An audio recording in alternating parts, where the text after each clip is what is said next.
तो नमस्कार दोस्तों, आज फेडरल बैंक लिमिटेड ने अपने Q3 के रिजल्ट्स को पब्लिश कर दिया है और यहाँ पे देखें तो बहुत ही अच्छे रिजल्ट्स आए हैं बैंक के। बैंक का रिवेन्यू भी काफ़ी अच्छे से इंक्रीज हुआ है इस क्वार्टर के अंदर और साथ ही साथ बैंक का प्रॉफिट भी इंक्रीज हुआ है। और अब हम डिटेल बात करते हैं बैंक के नंबर्स की। तो सबसे पहले चेक करते हैं बैंक का रिवेन्यू। और इस क्वार्टर में बैंक का रिवेन्यू आया है 4,967 करोड़ रुपये, जबकि पिछले क्वार्टर में 4,021 करोड़ था और पिछले साल के दिसंबर 2021 क्वार्टर में बैंक का रिवेन्यू 3,443 करोड़ था।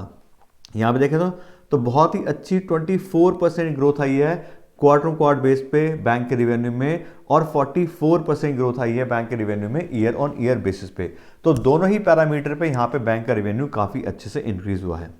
उसके बाद बात करें बैंक के नेट इंटरेस्ट इनकम की, तो इस क्वार्टर बैंक की नेट इंटरेस्ट इनकम आई है 2,490 करोड़ रुपए, जबकि पिछले क्वार्टर में 1,762 करोड़ थी और पिछले साल के दिसंबर 2021 क्वार्टर में बैंक की नेट इंटरेस्ट इनकम 1,539 करोड़ थी। यहाँ पे देखें तो 41% से इंक्रीज हुई है बैंक की नेट इंटरेस्ट इनकम इस क्वार्टर के अंदर। तो बहुत ही अच्छे से बैंक ने अपने इंटरेस्ट इनकम को भी इंक्रीज किया है। उसके बाद बात करें ईयर ऑन ईयर बेस पे, तो ईयर ऑन ईयर बेस पे भी 62% की बहुत ही ज़बरदस्त ग्रोथ आई है बैंक के नेट इंटरेस्ट इनकम में। तो इसलिए बैंक के रिवेन्यूज भी इंक्रीज हुए हैं और साथ साथ बैंक ने अपनी नेट इंटरेस्ट इनकम को भी बढ़ाया है इस क्वार्टर के अंदर। उसके बाद बात करें बैंक के नेट इंटरेस्ट मार्जिन की, तो इस क्वार्टर बैंक के नेट इंटरेस्ट मार्जिन आए हैं 50% के, जबकि पिछले क्वार्टर में ये 42% थे और पिछले साल के दिसंबर 2021 क्वार्टर में बैंक के नेट इंटरेस्ट इनकम जो थी मार्जिन जो थी वो 47% की थी। और यहाँ पे भी 6% और 3% दोनों ही पैरामीटर पे बैंक ने अपने नेट इंटरेस्ट मार्जिन में भी ग्रोथ दिखाई है। उसके बाद बात करें बैंक के नेट प्रॉफिट की, तो इस क्वार्टर बैंक का नेट प्रॉफिट है 804 करोड़ रुपए का, जबकि पिछले क्वार्टर में 704 करोड़ था और पिछले साल के दिसंबर 2021 के क्वार्टर में बैंक का नेट प्रॉफिट 522 करोड़ था। और यहाँ पे देखें तो 14% ग्रोथ आई है बैंक के नेट प्रॉफिट में क्वार्टर क्वार्टर बेस पे और 54% की ग्रोथ आई है बैंक के नेट प्रॉफिट में ईयर ऑन ईयर बेसिस पे। उसके बाद बात करें अगर हम अर्निंग पर शेयर की, तो इस क्वार्टर में बैंक की अर्निंग पर शेयर आ रही है 3.80 रुपये की, जबकि पिछले क्वार्टर में 3.34 रुपये थी और पिछले साल के दिसंबर 2021 के क्वार्टर में बैंक की अर्निंग पर शेयर 2.48 रुपये थी। यहाँ पर देखें तो 14% की ग्रोथ आई है बैंक की अर्निंग पर शेयर में क्वार्टर क्वार्टर बेस पे और 20% ग्रोथ आई है बैंक के अर्निंग पर शेयर पे ईयर ऑन ईयर बेसिस पे। उसके बाद बात करें बैंक के ग्रॉस एनपीएस की, तो इस क्वार्टर में बैंक के ग्रॉस एनपीएस और नेट एनपीएस दोनों ही कम हुए हैं।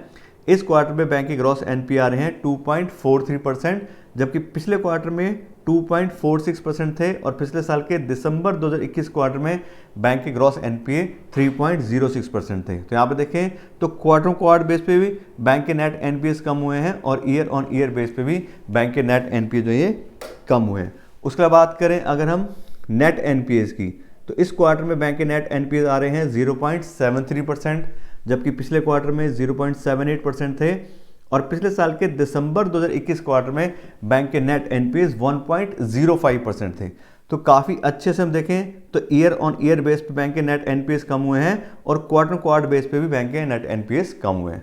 तो देखें तो कुल मिला के बैंक ने अपने नॉन परफॉर्मिंग एसेट्स को भी कम किया है, साथ साथ रेवेन्यू भी इंक्रीज हुआ है और अपना प्रॉफिट भी इंक्रीज कर पाया बैंक इस क्वार्टर में। तो काफ़ी अच्छे रिजल्ट्स बैंक के आए हैं। उसके बाद बात करें आज की डेट के बैंक के शेयर प्राइस की, तो आज की डेट का बैंक का शेयर प्राइस है 140 रुपये। और आप बता दें तो जो कैलकुलेशन आ रही है उसके हिसाब से आज की डेट में ये बैंक एक अंडर वैल्यूड बैंक है। उसका रीज़न जो है वो भी आपको बताते हैं। जो बैंक है इसका प्राइस बाय बुक रेशियो चल रहा है 1.5 का आज की डेट में, जबकि सेक्टर की बात करें तो सेक्टर का 2.3 का प्राइस बाय बुक रेशियो है। तो प्राइस बाय बुक रेशियो से कंपेयर करें तो दूसरे बैंक के मुकाबले बैंक अभी ये अंडर वैल्यूड है। उसके बाद बात करें स्टॉक के पी बाई की या बैंक के पी बाई की, तो 15 की पी बाई पे शेयर ट्रेड कर रहे हैं इसके, जबकि हम सेक्टर में देखें तो सेक्टर की पी बाई ई भी 23 है। तो प्राइस बाय अर्निंग रेशियो के हिसाब से भी अंडर वैल्यूड है दूसरे बैंकों के मुकाबले और स्टॉक की जो प्राइस बाय बुक वैल्यू है उसके हिसाब से भी ये सस्ता चल रहा है। तो हिसाब से देखें तो और बहुत सारे जो पैरामीटर हैं उनको चेक करके अगर हम चाहें तो इस बैंक को इन्वेस्टमेंट के लिए कंसीडर कर सकते हैं। दूसरी बात, अगर आपने ऑलरेडी अपना पैसा इसमें इन्वेस्ट किया है तो भी कोई दिक्कत नहीं है कि अगर आज अंडर वैल्यूड चल रहा है तो कोई प्रॉब्लम नहीं है। धीरे धीरे जैसे बैंक का अब हम देखा कि रिवेन्यू भी इंक्रीज हुए हैं, प्रॉफिट भी इंक्रीज हुए, रिजल्ट अच्छा है, तो जैसे जैसे बैंक के अपने प्रॉफिट्स बढ़ेंगे तो प्राइस भी लॉन्ग टर्म के अंदर बढ़ जाएगा, तो इसलिए हमें वो भी घबराने की जरूरत नहीं है कि अंडर वैल्यू चल रहा है तो हमारा कल को पैसा कहीं और कम ना हो जाए। तो जिन लोगों ने इन्वेस्ट किया है बिल्कुल इन्वेस्टेड रहिए, कोई दिक्कत ही नहीं है। और अगर आप नया पैसा भी इन्वेस्ट करना चाह रहे हैं तो उसके लिए इस बैंक को कंसीडर कर सकते हैं, सब्जेक्ट टू अदर पैरामीटर्स। सारी चीज़ चेक करेंगे फिर हम उस पैसा अपना जो है इसमें इन्वेस्ट कर सकते हैं। तो इस तरह से फेडरल बैंक के रिजल्ट के बारे में आपको सारी नॉलेज दे दी है। आशा करते हैं आपको वीडियो अच्छी लगी होगी। अगर आपको वीडियो अच्छी लगी हो तो उसको लाइक और शेयर जरूर कीजिएगा और साथ साथ मेरे चैनल को भी सब्सक्राइब कर लीजिएगा। Thank you so much.